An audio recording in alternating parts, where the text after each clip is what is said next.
In this video, I'm going to talk about Maya's interface. Unlike other softwares, Maya's menu bar is different in two ways. One, the first 7 menu items are always going to be the same. They don't change. So File, Edit, Create, Select, Modify, Display, Windows, they're always going to be the same, including the last menu item here, Help. The other menu items will change according to the work we're doing. So currently the work we're doing is modeling.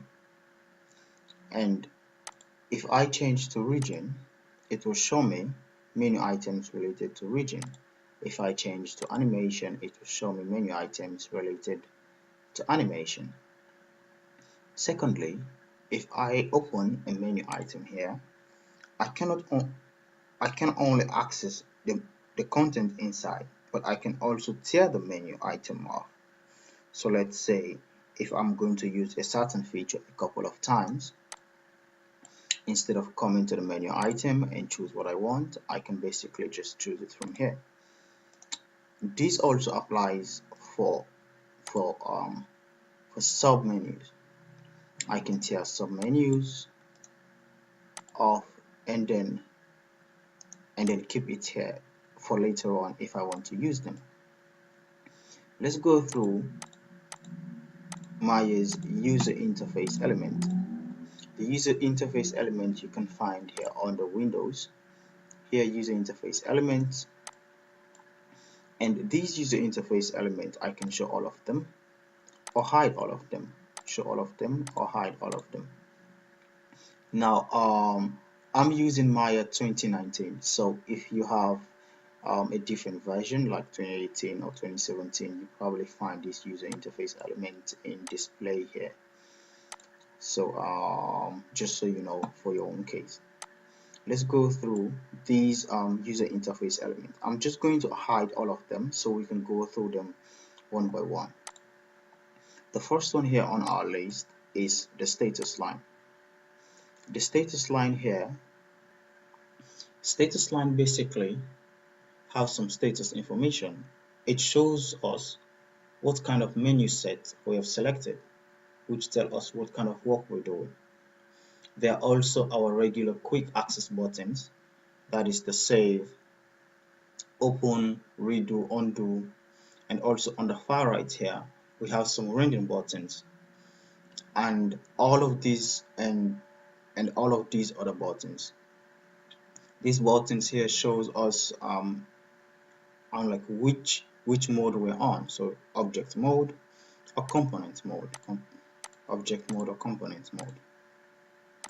The time slider is one of the most important components. The time slider is here. The time slider is one of the most important components to animation. So if you're going to do animation, you will need the time slider. These numbers here are the number of frames. So we can create multiple number of frames within seconds. If we want to control how many frames to show within the timeline, we need the range slider, which brings us to the next user interface element as the range slider. On the range slider, we can choose what should be on the range of the time slider. So now it's showing frame from 1 to 121. And if we want to increase the number of frames, we just click and drag. So now we have frames from 1 to 200. And we can also manually enter the number of frames that we want. So let's say I want frames from 10 to 150. So now it's showing frames on the time slider from 10 to 150. Command line allows us to create objects manually. We can enter commands either in Mail or Python. So for example, if I want to create a certain object, let's say a sphere, I can just write here sphere and enter, and then it will create a sphere here. We can do this for any other object that we want to create. On the right side of the command line, it's also showing result. So let's say if we create an object here, or like we're doing a walk, and then there are some errors. The error messages are being shown here, so it should result in error messages. Next on our user interface element is the helpline. The helpline is just a single line which is not editable. It just shows information about the work we're doing or at which position we are. So if I move my mouse pointer around this object, so if I move my mouse pointer around this object, it shows you information about those objects or about the particular work that we're doing. Next, we're going to talk about the toolbox. The toolbox is divided into two areas. You have the upper area and then the lower area. The upper area contains tools that you can use, tools like select, the lasso, the pin selection, the move, rotate, and scale. So if you have an object here, you can use these tools in whatever way how you want. If you want to rotate it, if you want to move that particular object to whatever position that you want. The lower part here is where you can find the viewport layout.